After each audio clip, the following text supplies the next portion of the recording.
मोहतरम अकाबरीन, मैं समझती हूँ कि ये जो आज की आपकी ये जो मुकालमा है, ये बुनियादी तौर पे उसी जदोजहद का तसलसल है कि जो हम लोगों ने आपके साथ की, और पाकिस्तान के अवाम वो 70 साल से वो जदोजहद कर रहे हैं ताकि पाकिस्तान के अंदर जो स्टेट विद इन स्टेट का कॉन्सेप्ट है, हम उसका मुकाबला कर सकें, हम उसके खिलाफ मुजामत करें। तो आज मुझे बड़े अफसोस के साथ कहना पड़ता है कि जब हम पाकिस्तान में कॉन्स्टिट्यूशन की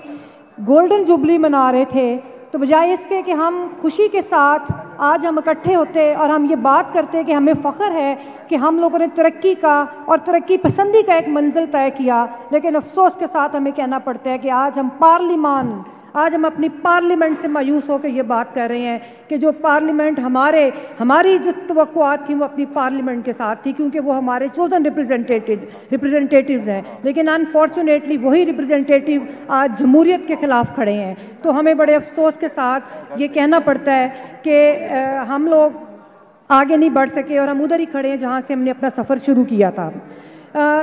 सब ने भी बात की, अकाबरीन ने, आबिद ज़ुबैरी साहब ने जिस तरह बात की, ज़ुबैरी साहब, हम लोग आपकी क़यादत में बिल्कुल लाहौर हाई कोर्ट बार किसी सियासी जमात की नुमाइंदगी नहीं करेगी, लेकिन हम लोग आइन और कानून की नुमाइंदगी करेंगे, हम जमहूरी जद्दोजहद की नुमाइंदगी करेंगे, और हम हर उस जज के, मैं किसी एक जज की बात नहीं करती, हम उस जज के साथ खड़े होंगे जो आइन के साथ खड़ा होगा।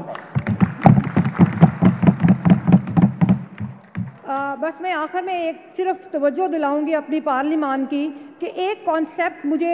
बड़ी एम्बिग्विटी उसमें क्रिएट की जाती है कि जी पार्लिमान सुप्रीम है, जबकि पाकिस्तान में कॉन्स्टिट्यूशन सुप्रीम है। पार्लिमान बहुत मुकद्दस है हमारे लिए, लेकिन हमें कभी कभी पार्लियामेंट से भी सवाल करना पड़ता है कि जब आप अपनी पालादस्ती की बात करते हैं, तो मैंने देखा कि जब भी हम एक स्टेटस को के खिलाफ लड़ते हैं तो पार्लियामेंट खड़ी होती है कि जी मैं बालादस्त हूँ। मेरा सवाल पार्लियामेंट से ये है कि जब आपने जनरल बाजवा को एक्सटेंशन दी, किसी एक जमात की बात नहीं मैं कर रही, हमने देखा सारी जमातें पार्लियामेंट में मौजूद थी, जब आपने उसको एक्सटेंशन दी तो उस वक्त पार्लियामेंट की बालादस्ती का सवाल क्यों नहीं उठा? जब आपने गैर कानूनी तौर पे बुनियादी इंसानी हकूक के खिलाफ आप लोगों ने फौजी अदालतें बनाई, तो तब पार्लियामान की बालादस्ती की बात उधर क्यों नहीं हुई? और हमारे बड़े बड़े अकाबरीन जो थे उन्होंने कहा कि हमने रोते हुए दस्तखत किए, तो मुझे आज तक उन आंसुओं पे भी अफसोस है। अब मैं ये समझती हूँ कि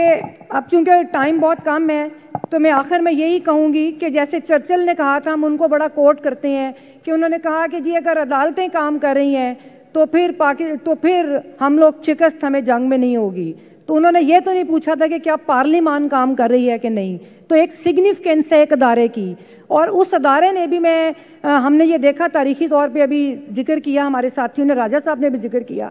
कि उन्होंने अपनी जिम्मेदारियां अदा नहीं की। हमें बहुत से गिले हैं, हमें बहुत से शिकवे हैं अपनी अदालतों से, लेकिन ये शिकवा बड़ा तकलीफ से हम करते हैं कि जो उनके अंदर डिवीज़न थी या जो भी उनकी डिवीज़न उनके अदारे के अंदर थी, अब पूरी कौम के आगे आके खड़ी हो गई है, और ये बहुत ज़्यादा संगीन हालात की तरफ निशानदेही करती है। और हम लोग उम्मीद रखते हैं कि यहाँ पर भी जो अकाबरीन मौजूद हैं, यहाँ पर जो सिविल सोसाइटी एक्टिविस्ट मौजूद हैं, हम लोग मिलजुल के उस बुरहान से निकालेंगे। अगर हम कॉन्स्टिट्यूशन की भी बात करें तो बतौर पॉलिटिकल एक्टिविस्ट मैं ये भी कहती हूँ कि शायद हमारा भी इख्तलाफ हो बहुत सारी प्रोविजन से। हो सकता है हम सेकुलर पाकिस्तान की जब बात करते हैं तो हम ये बात करते हैं कि सारी जो पाकिस्तान के अंदर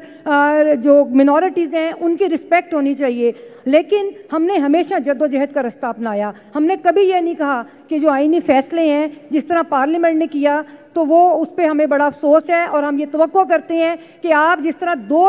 बड़े सूबों को आप अनरिप्रेजेंटेड रखना चाहते हैं, आर्टिकल 224 का ये कत्ल है, और हम डिमांड करते हैं पार्लियामान से कि वो संजीदगी का मुजाहरा करें और इलेक्शंस की तरफ जाएं, क्योंकि कभी भी जो जमहूरी और सियासी लोग हैं वो इलेक्शन से फरार हासिल नहीं करते। बहुत शुक्रिया। बहुत शुक्रिया, बहुत मेहरबानी। अब मैं